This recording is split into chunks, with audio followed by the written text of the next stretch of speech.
আজকে হৃদয়ের জন্মদিনে বাড়িতে আমি কত কিছু রান্না করলাম। ভেবেছিলাম আমি ওকে সারপ্রাইজ দেব, কিন্তু ওই আমাকে সারপ্রাইজ দিয়ে দিল। জন্মদিনে তো পায়েস আমি ওর জন্য আগেই করব। খাওয়া দাওয়ার সম্পূর্ণ বাজার ঘাটে ভেবেছিলাম আমরাই করব, কিন্তু এরই মধ্যে হৃদয় বাজার করে নিয়ে চলে আসলো। ও এনেছিল কাতলা মাছ, 3 কিলো মাটন। আমি যেহেতু মাটন খাই না, তাই আমার জন্য চিকেনও এনেছিল। আর দেরি না করে আমি সবকিছু গুছিয়ে নিয়ে রান্না করতে বসে পড়লাম। আমি হৃদয়ের বাবা মাকেও ফোন করেছিলাম আমাদের বাড়িতে আজকে আসার জন্য। ওনাদের অনেক করে বলার পরও আমাদের বাড়িতে আজকে আসতে চাইলো না। আমাকে বললো হঠাৎ করে আজকে যেতে পারবো না, অন্য দিন যাব, ঘুরে আসবো। সে যাই হোক, আসলে ভালোই হতো, সবাই মিলে একসঙ্গে খাওয়া দাওয়াটা খুব ভালো হতো। আমি তোমাদের সঙ্গে কথা বললেও রান্না বান্না এদিকে হয়েই যাচ্ছে। আমাদের বাড়িতে কোনো অনুষ্ঠান হলে আগেই আমাদের বাড়িতে বিরিয়ানিটাই করা হয়। আজকে আমি বিরিয়ানি বাদ দিয়েই রান্নাটা করলাম। আমি দুই দিকে দুটো কড়াই চাপিয়ে রান্নাটা বসিয়েছি, যেহেতু অনেক রান্না তাই তাড়াতাড়ি হয়ে যাবে। এদিকে 5 রকম ভাজি, কাতলা মাছের ঝোল আর চাটনি হয়েও গেছে। এদিকে সব মশলাগুলো গুছিয়ে নিয়ে মাংসটা ম্যারিনেট করে রেখে দিয়েছিলাম, সেটাই এখন রান্না করে নেব। আমার দেওয়ারে ছোট্ট ছেলেটি এসে বলছে, জাম্মা তোমার কি রান্না হয়েছে? হৃদয় দাদা কখন কেক কাটবে বলো? আমার তো আর দেরি সহ্য হচ্ছে না। কথা বলতে বলতে এদিকে আমার চিকেন রান্না হয়েও গেছে। এই অল্প সময়ের মধ্যে এত কিছু রান্না বান্না, তাই একটু তাড়াহুড়োর মধ্যেই আমি ছিলাম, যেহেতু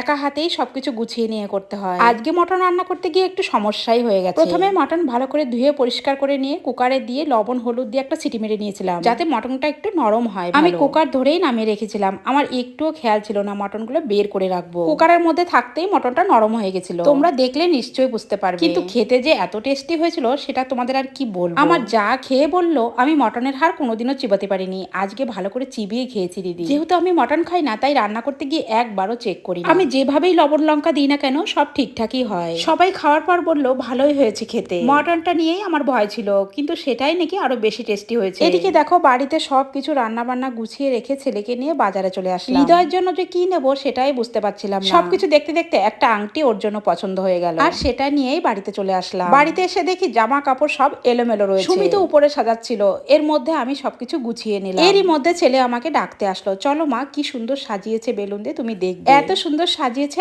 আগেই আমি ছেলেকে নিয়ে ফটো তুলে নিলাম। আমাদের বাড়িতে সমস্ত অনুষ্ঠানগুলো হয় সুমিরই জন্য। ও ঠিক মনেই রাখবে কার কবে জন্মদিন, কার কবে বিবাহবার্ষিকী। আজ সুমি ইনকাম করে বলে না, আগে স্কুল কলেজে যখন পড়তো তখন থেকেই ওর এই অভ্যাসটাই ছিল। সবাইকে সারপ্রাইজ দিতে ওর খুব ভালোই লাগে, সব সময় সবাইকে নিয়ে আনন্দের মধ্যেই থাকতে চায়। আংটিটা আমি ছেলের হাতের মাপেই নিয়ে এসেছিলাম, আর সেটাই ঠিকঠাক হয়েছে হাতে। এদিকে সুমি আমাকে বলছে, তুমি কি আশীর্বাদ করলে মা, সারা জীবন তোমাদের জন্য এই হাসি খুশি আমি দেখতে পারি। আমাদের এই খাওয়া দাওয়া ছিল দুপুরে, কিন্তু সেটা রাত হয়ে গেছিল, হৃদয় আসতে একটু লেট হয়ে যাওয়া। যাই হোক, সব খাবার আমি গুছিয়ে টেবিলে দিয়ে দিয়েছি। আমাদের বাড়িতে সামনে আর একটা জন্মদিন আসছে, এবার তোমরাই বলো কার হতে পারে। সে যাই হোক, পায়েসটা আমি ওকে নিজের হাতে একবার খাইয়ে দিই। জন্মদিনে তোমরা কি করো সেটা একবার আমাকে জানিয়ে যেও।